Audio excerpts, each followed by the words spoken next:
Welcome to the New Planner Podcast, where it's all about helping you successfully enter the financial planning profession and accelerate your financial planning career.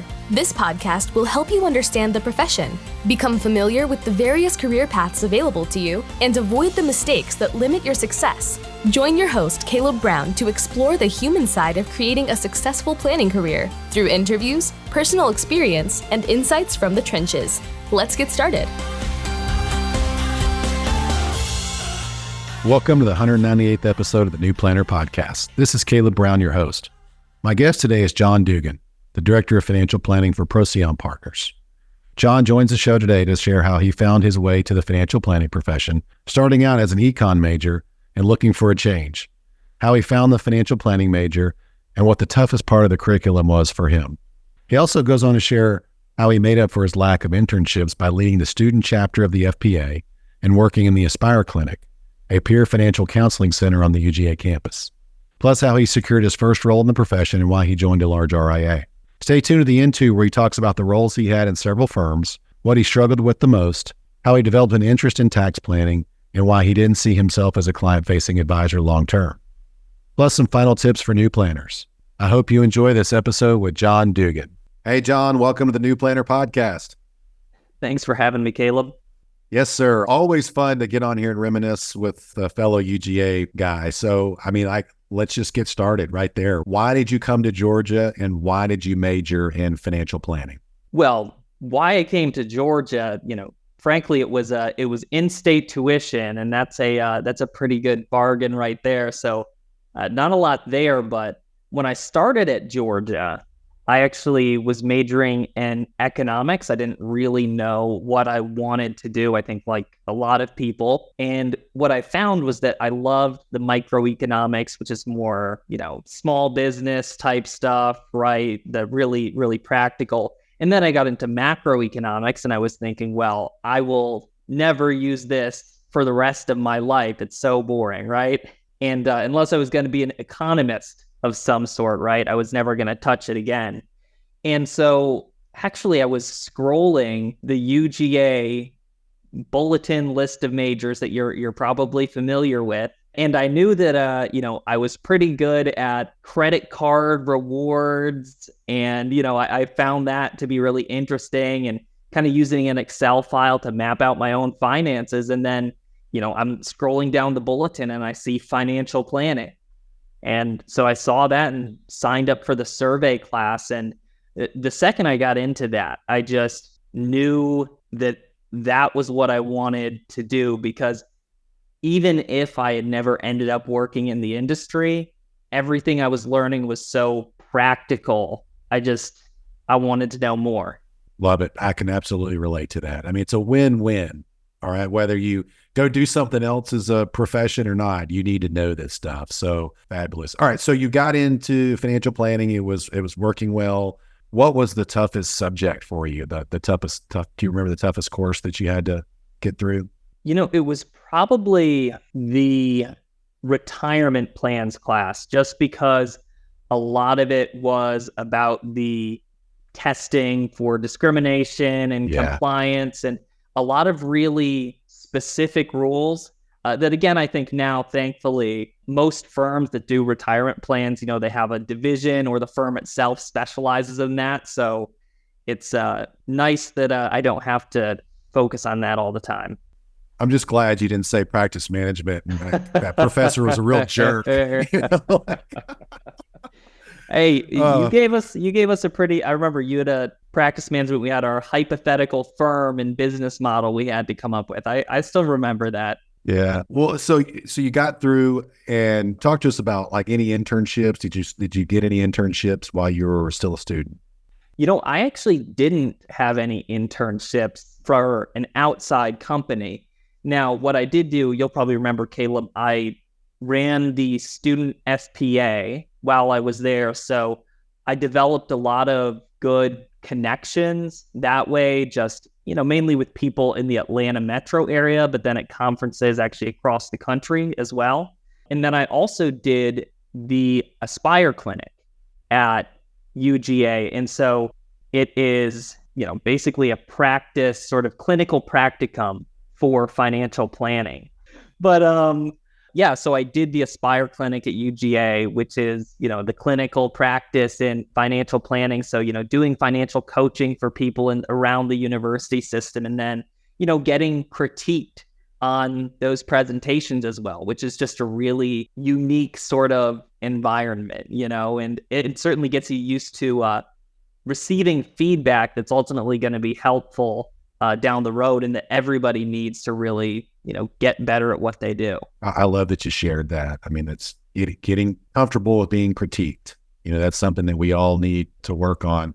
And you touched on this a little bit earlier, but I mean, there's somebody out there listening who says, well, that's great, Jon, but like, why were you running the FPA? Like, what did you get out of that? How did that help you? Like, I don't know if I want to do that because I'm not going to get anything out of it. So what doors, if any, did that open for you, or what skills did you develop from running the FPA student group? Sure. I think from a running it standpoint, it's very much almost project oriented, where you have goals as an organization, whether that be growth, placement at certain conferences, maybe student competitions that you're participating in. And then so just running sort of any kind of endeavor like that, right? Even at the student level, is very helpful in a similar skill set to, running a department or running a project within a firm.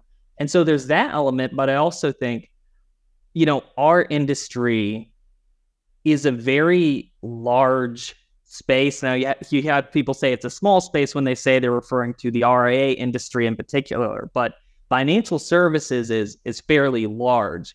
And so through that involvement with the FPA, just understanding the lay of the land for the entire industry, what's where are the trends, where are people, going to, and where were they from before that? That's really invaluable, I think. And you get to know who some of the big players are in whatever market that you ultimately want to be. Yeah, absolutely. I wish, and I've said this before on this show and other podcasts, I wish I would have done stuff like that. I was in the camp of like, nope, too busy. That's not going to help me. I wouldn't go do something else. So, and boy, did I really pay the price. I had to work real hard to try to achieve some of those skills later on that I could have gotten had I done what you did. All right. So fast forward. So you graduate, you get your job. What was the first job you got, and how did you get that job? Yeah, absolutely. So, the first job that I had out of college was in the DC metro region, a firm, large RIA called SBSB, Sullivan, Burwett, Sparrows, and Blaney. It's since been acquired by Creative Planning, but it will always be SBSB to me. And I actually got that job at an FPA conference. I wasn't offered the job there, but that's where I made the connection, was at the FPA National Conference in Baltimore. And the funny thing is, it wasn't when you think necessarily you're going to make the connection. It wasn't the career fair portion. It wasn't when you're kind of going around during a happy hour trying to shake everybody's hands. It was a happenstance run-in in the hotel lobby we were all staying at. And just found out about this firm I'd never heard about before. Looked them up, thought they looked pretty fantastic, contacted their director of HR, chief compliance officer, I think someone we both know. And just got the offer a few months later. Another benefit of joining the FPA and also going to the conferences, I know that gave you probably this, but I mean, it was time, money, and effort to go to that conference. Yeah, that's true. But I guess if you think about the effort that you put in school in general, whether it be, studying, attending classes, the part-time work that you do, even if it's more effort for, let's say, a week or so, right? You're doing something that can really give you a jump start on your career. So talk to us. I mean, you're there. It looked like you were there about 4 years or so, yes, under 4 years. So what was that 4 years like? I mean, here you are. You're moving from, I guess, Athens, Georgia to DC. I mean, that's just a big move all by itself. And there you're starting a new firm and starting a career. How did you handle all those changes? Well, the move wasn't really so bad. I made good friends around the DC region as well. The DC region is just awesome. There's a lot of young people that come there for work. And so it's a really dynamic, fun place to be. When I moved to the DC area, right? I mean, I didn't know anybody, right? I was moving for the job. And yeah, certainly there are a lot of other, young people in the same situation coming from school to work in DC. There's an expression in DC that they say, well, no one's from DC, right? Because it's such a transient sort of place. But I remember from a social kind of developing my own friend group and my place within the new city. I mean, I remember you got to be intentional. You got to put yourself out there. It's really easy to kind of hang out, maybe have one friend, you have roommates, hang out at home all the time. But for me, it was going on online. There's this website called Meetup that has, a bunch of different events for different interest groups. And ultimately, you just put yourself out there, you go to those, and you tend to find people who you get along with. And then that becomes your network. And you never know what it's going to be, or you might not expect the group it's going to be. I remember for me, one of my first big social groups in DC was beach volleyball players. I did volleyball as my PE at UGA, and I was passably good. And then a few years later, and I'm playing sand volleyball down by the Lincoln Memorial every weekend. Gotcha. Okay. And maybe just talk about your experience inside the firm. This is a big firm, big RIA It firm. is, yeah. Why didn't you go to a small firm? Well, they were the ones who offered me. I think there's certainly an element of that, right? And I was impressed by their reputation, what people had to say about them. They had a lot of young people that seemed to be, on the right track, really sort of ahead of where you might expect someone a few years out of college to be, right? And so I said, well, if I can, be like them, then I'll be in a pretty good spot. So I think, just the caliber of the firm is what attracted me. And, what it was like, I mean, it's very different from being in school. And what I always tell people, the number one difference of, call it problem solving, right? When you're in school versus when you're in, a private company, right? So we have financial planning tests, coursework. And the thing about that is the information that you need to solve the problem is always going to be within the test, right? Where then you go to the outside world, you're doing real world financial planning, and you don't always have all the facts. So as you're going along, you're detailing the assumptions you're making, things you need to follow up on. And, you're building this project, in a less, I guess there's less of a... It's not as confined, right? There's not a grading rubric. There's just so many more variables that it's kind of limitless on where to go. Is that what you're trying to say? That's a great way to put it. It's not contained. You can't always get to the perfect tied out answer. Not everything that you need is going to necessarily be there. And a big part of that is then identifying the missing pieces, which again, you don't have to do when it's sort of handed to you in the form of a test.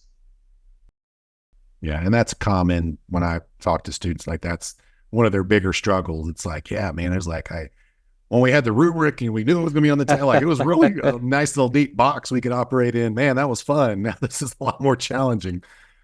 Talk about, I appreciate you being transparent about that. Like what were the other struggles, just that you had to overcome when you started?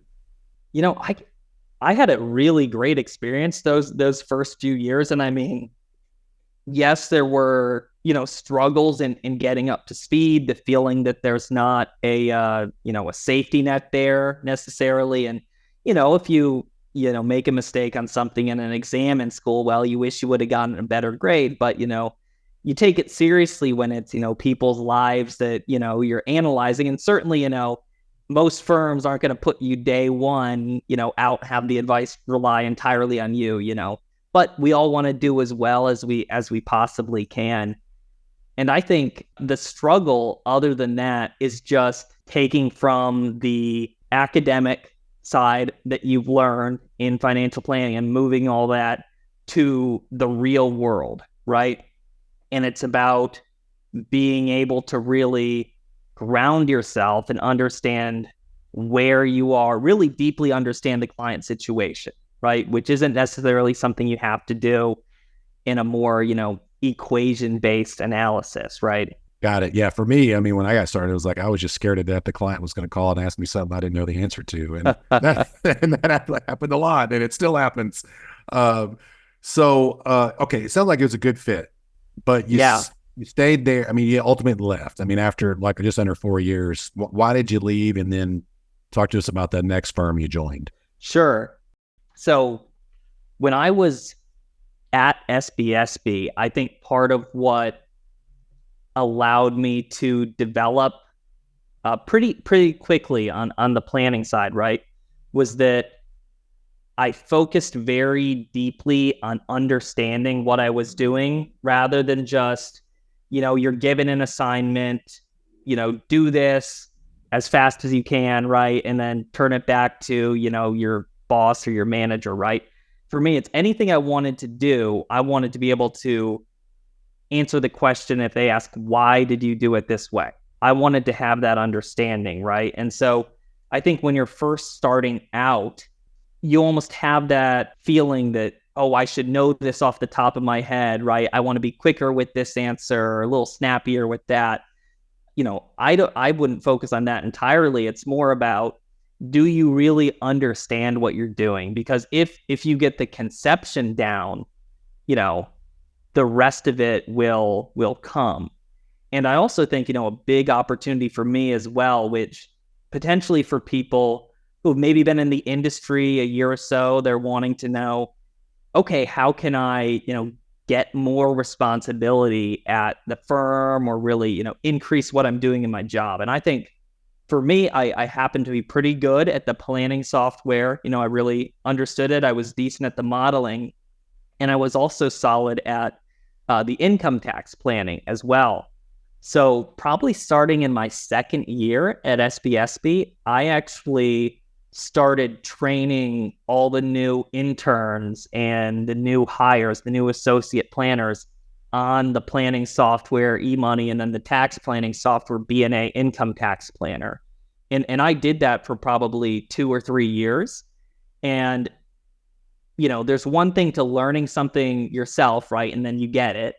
But then having to teach what you've learned, aside from, helping your career, being able to share your knowledge with other younger planners, it's also constantly reinforcing your own learning to yourself.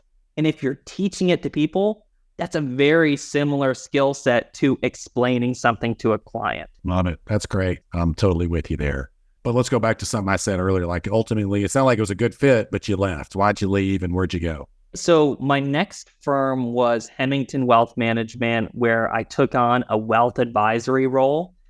And I left because they were looking for someone with my specific skill set. So at that point in time, I had started developing a bit of a niche within tax planning and, more advanced estate planning type scenarios.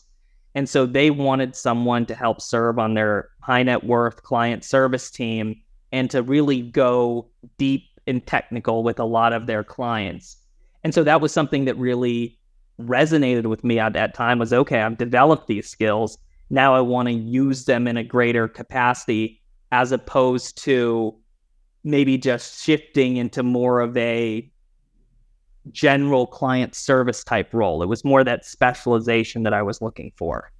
Because at SBSB, you were more the generalist, and then you moved to a specialist role at Hemington. I think that's a good way of putting it. Yeah.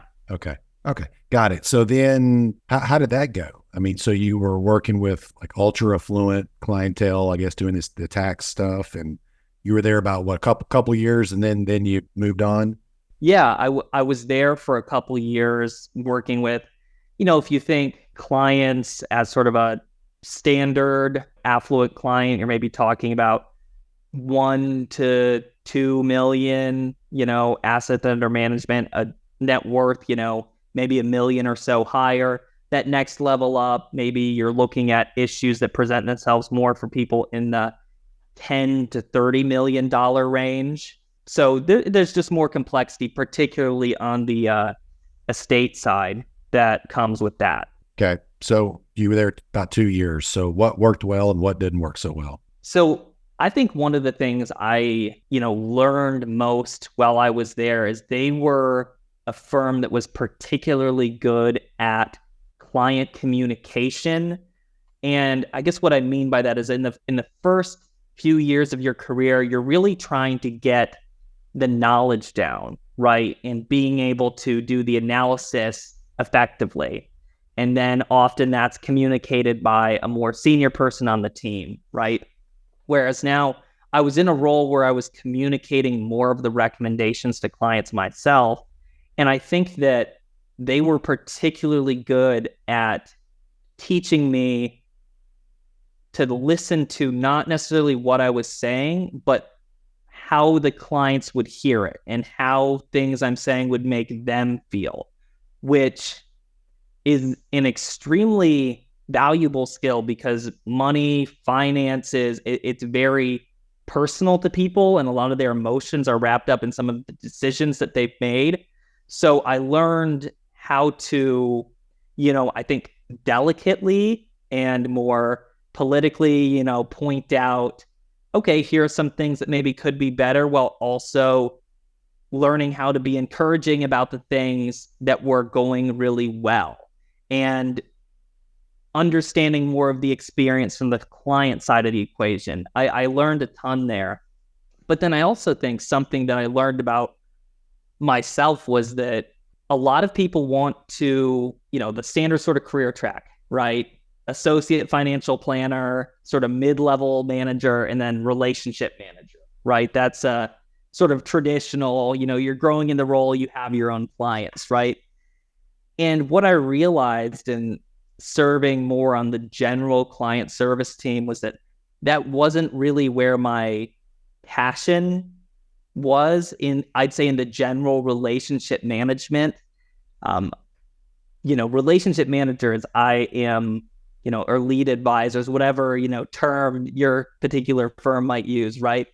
They're so good at being extremely warm and fuzzy all the time and remembering the kids' birthdays and all these facts about the family and, always being on the phone. And I don't know, they're going to a barbecue or something together. That just, I had to be honest with myself, that wasn't me. I had a lot of passion and drive to provide great advice to our clients, but I didn't have that same drive to necessarily own the relationship on a year-round basis. And so, a big part of that is what led me to looking at the role that I'm in now and the direction that I've taken my career towards this director of financial planning position, where I'm more focused on providing really strong, analytically sound, well thought through advice to clients, right? But as a resource to that client and to the advisor who I'm working with, and just doing that across an entire firm.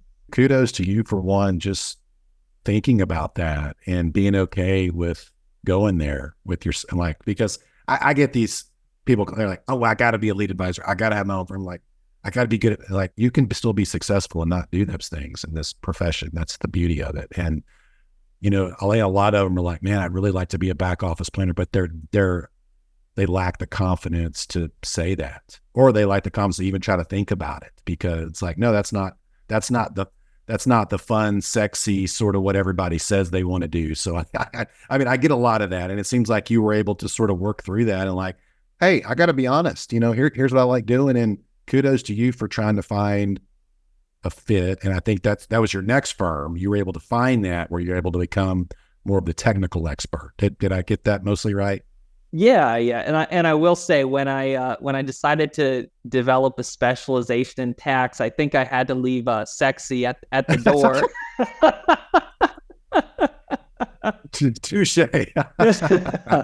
But no, you make a really great point, and I've certainly heard that in talking with a lot of other young advisors as well, is that, if I don't have this really what seems like a more linear career track, right, then I'm limiting myself, or what am I going to do then? Then I might have to make a change. And, there's an element of, you've got to be honest with yourself there too. And yeah, it could be less linear, right?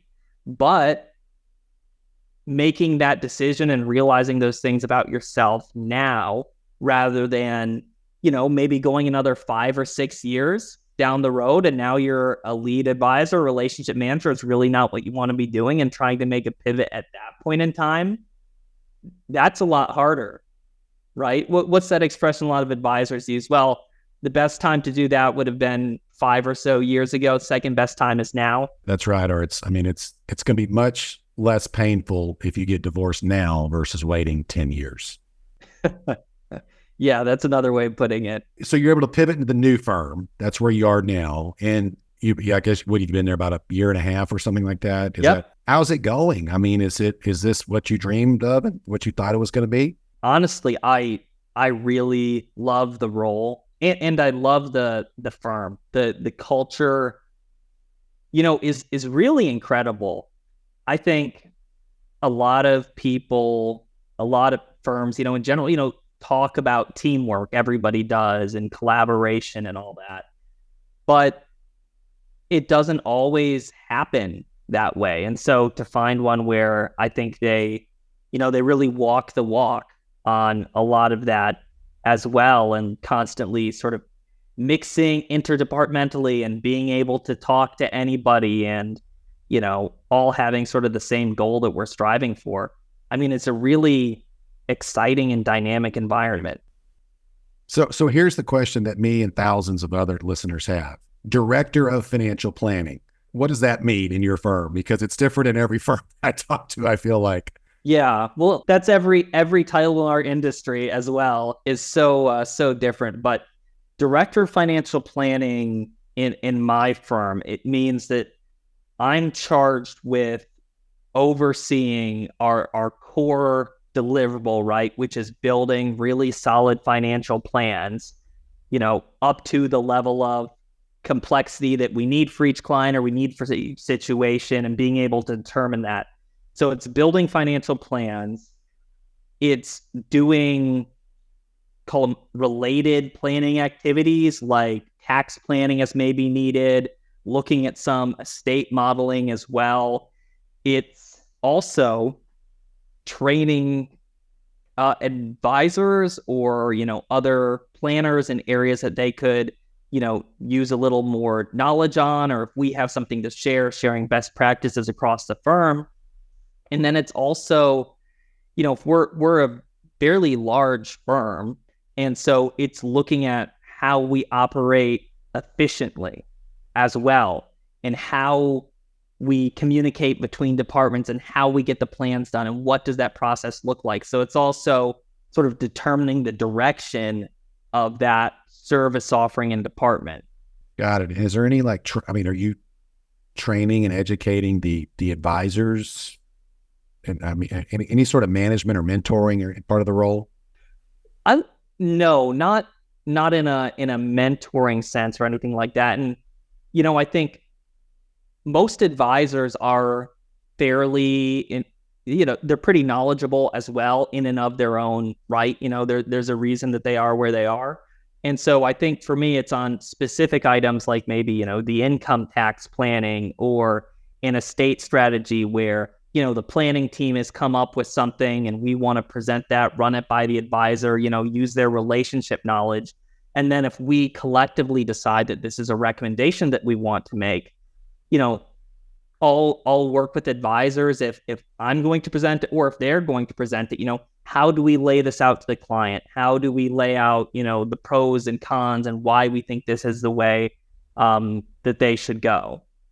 So I think it's more collaborative in that sense. Yeah, that's what I was getting at. I mean, like here you are, you show up a year and a half ago, and there's these advisors that have been there, and they're much older, more experienced, more tenured, and you show up, they're like, John, you got 7 years in the business, man. Don't be telling me what to do. We know more than you. I was just trying to see how you handled that. I don't think that was necessarily an issue.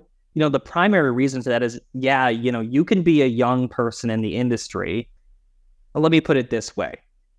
If you're a young person and you get out over your skis on something, then, you're validating, the doubt that someone may have of you. Whereas if you're a young person and you come in and you prove that you can do the work and you know your stuff, then that's not even an issue anymore. So, and again, I think that gets back to knowing yourself and knowing your own strengths and weaknesses as well. To knowing, okay, this is where I need to, study up a little more. I need to be better if I'm going to speak with authority on this, right? You got to know your own abilities. And, I think for clients, for advisors, right, if you don't know something off the top of your head, you've probably said this before a million times, there's nothing wrong with saying, you know what, that's a great question. Let me get back to you on that, right? Yeah. Hey, if you would, because I get this question a lot. I mean, people that are career changers or new, they watch the movies, they dream of making millions of dollars as a financial advisor, which you can certainly do. Right? Sure. My experience, though, those positions are on the client-facing, client acquisition roles, not the technical. I'm not going to say back office, but technical roles. So can you just talk about, when you made the pivot, you walked away from kind of in my mind, an unlimited ceiling of earning. Can you just talk about that a little bit to just kind of help the audience understand there's a trade-off? Yeah, you're right. Now, you may be on the path to that, right? But then there's a lot of work that goes into that. There's certainly no guarantee there either. So there's a lot of upside there, right? And, I think nowadays there's less risk on that path, just in the sense that if you're in a large institution, they will help you get clients, transition clients to you, right? But for me, it comes down to whether I really like what I'm doing every day. Am I excited to go to work? Am I bringing value to the relationship? Am I doing what I want to do? And I think that matters just as much, if not more, than just the straight compensation side. Yeah, well, it's what motivates you, right? And for some people, that's the financial. The other people, it's career satisfaction or what. There's just lots of different motivators. But being in financial services, to your point, at least when we survey people, income potential is usually one of the top three. Sure. Yeah. I just try to get your insight into, and I'm not saying that people that are on the technical roles cannot be highly compensated. That's not what I'm saying. I'm just saying, I want the audience to understand there might be a little bit of a trade-off there because it's a different skill set, sort of a different thing going on. And because a lot of them come to me and it's like, well, I don't want to meet with clients and I don't want to do anything. And I want to be the compliance person, or I want to be back office and I want to make just as much as the highest producing advisor. Like, okay, it doesn't work that way. And here's why. So yeah, that sounds more like, a corporate America type role where you get into some, C-suite level, and maybe your C-suite level compliance, then they're still making a ton of money, right? So I appreciate you coming on, John, and walking us through sort of a very interesting career path. Really, college grad to sort of director of financial planning. 7 years. That's pretty good. I feel like you've been you've been churning and burning there. So good work. Any final comments or anything that you want to leave, final tips for the new planner audience? Yeah, focus on understanding concepts because, it's going to set you up for everything else that's going to come down the road, and everything else that looks so hard now when you just start, right? It becomes that much easier if you have a really strong foundation.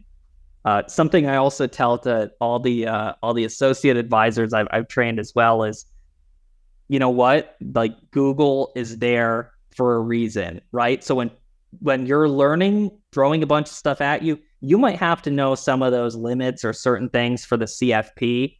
But after that, our industry and the work we do is so broad. Again, focus on understanding what you're doing and being able to problem solve and being able to conceptualize that for other people.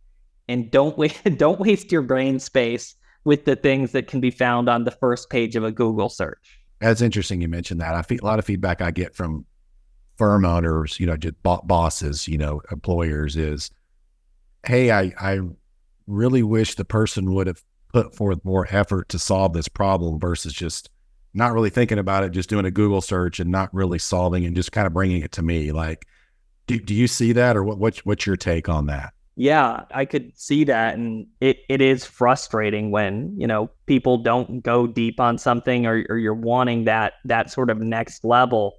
In some sense, I think that's one thing that divides a lot of different people I've trained in varying levels of success, right? For young advisors is some of that's internal too. When you get a task, right, it's up to you, the type of job that you're going to do, right? Essentially, I mean, are you going to dive really deep, or are you going to try and do a, checkbox and then pass it off, right? That's something you have to decide to do. And it's hard. It's saying, okay, when I get an assignment, rather than try and, finish it up, and if I can duck out a few minutes early, I'm going to do that, right? Diving deep, understanding it, writing down your own logic, catching where you misunderstood something, and then really coming back. And if you don't know something at some point, being able to say, listen, I dove deep into this. I looked into this, that, and the other. Can you help me with this? And if you've done your homework or you've tried really hard, right? I've never seen anyone in a management position be frustrated because you're the younger advisor asking for help. If you put in the work and the effort, I think that people can see effort, and that perception matters a lot. That was great that you shared that. I agree 100%. When you're young and you're analyzing, different roles, opportunities, positions, right? Whether that be right out of school or whether it be the second move, look at roles and try to understand what they can teach you. What skills are you going to learn in that role? And also understand that you're not going to jump to exactly where you want to be at the end of the day, right? With that first job right out of school, probably, right? You're not going to jump right into that, lead advisor position. And so, whatever that ultimate end goal is, it's asking, okay, what can I do either in my current role, or if I'm looking at new roles, what's going to set me up to get to where I want to go? It's just a bit of a mindset change for, looking at some jobs. What is, if anything, after the director of financial planning? I mean, what is your career title and trajectory look like after this? What's next from a director of financial planning for me position? It's not entirely clear. I'd say, I'm enjoying what I'm doing right now. And I think there's, potential to continue to grow the department and continue to grow our capabilities as well. When you step into a position like mine, part of the job, aside from doing the current work we're doing now, right, is, okay, how do we get better at what we're doing? How do we do it more efficiently? How can we add service offerings? And for me, how can I make the advisor experience better? Because, something that one of the partners told me when I came on, who was doing the role similar to what I was doing before, was that you got to understand, the advisors are your number one clients.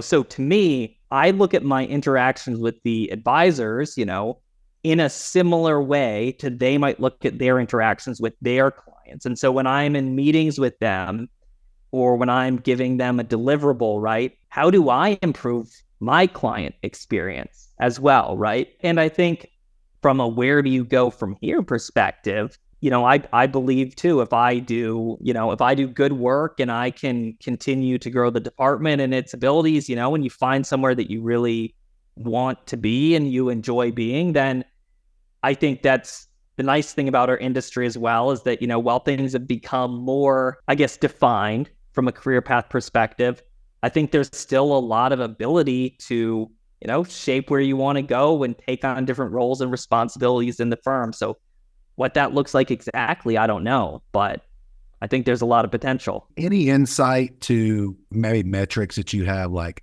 hey, your firm needs to be this big in terms of clients, AUM, advisors, before you hire like your role, director of financial planning? Any thoughts there, like when a firm in their growth progression should bring in a dedicated director of financial planning like yourself? I think some of it depends on your aspirations as a firm, because if you want to get to, I don't know, let's say 4 to 6 advisors or something like that, and, each have a relatively smaller number of clients, but, high net worth, then, you can operate in a less scalable, more ad hoc, less systematized way, right?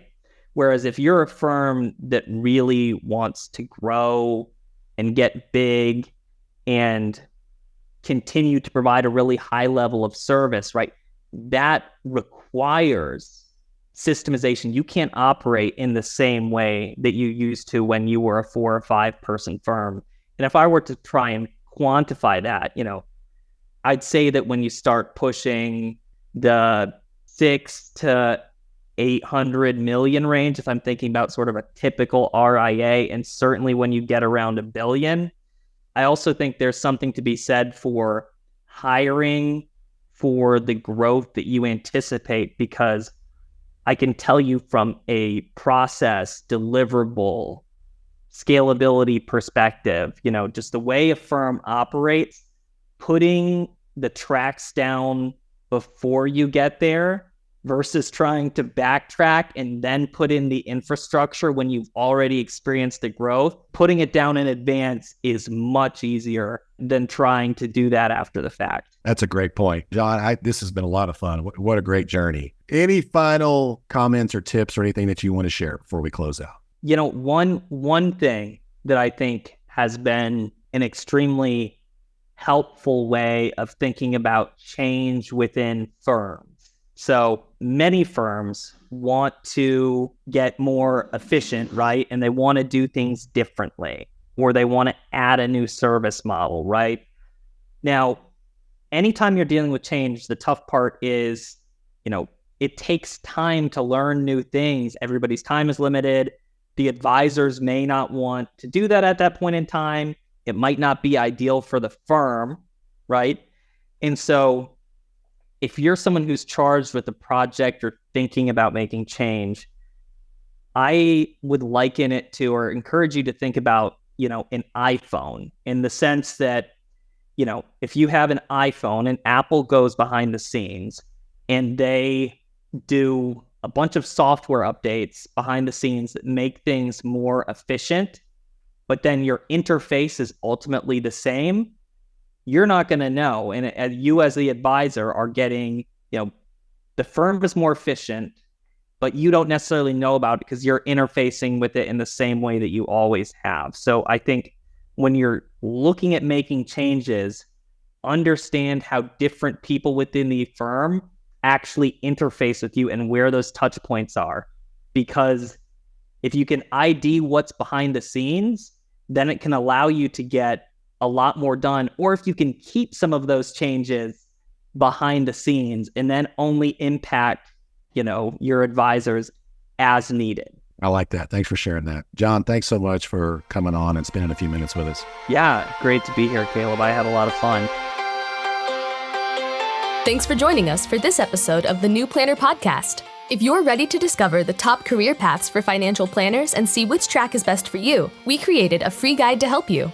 Grab your copy of the Financial Planner Career Roadmap at newplannerrecruiting.com/roadmap.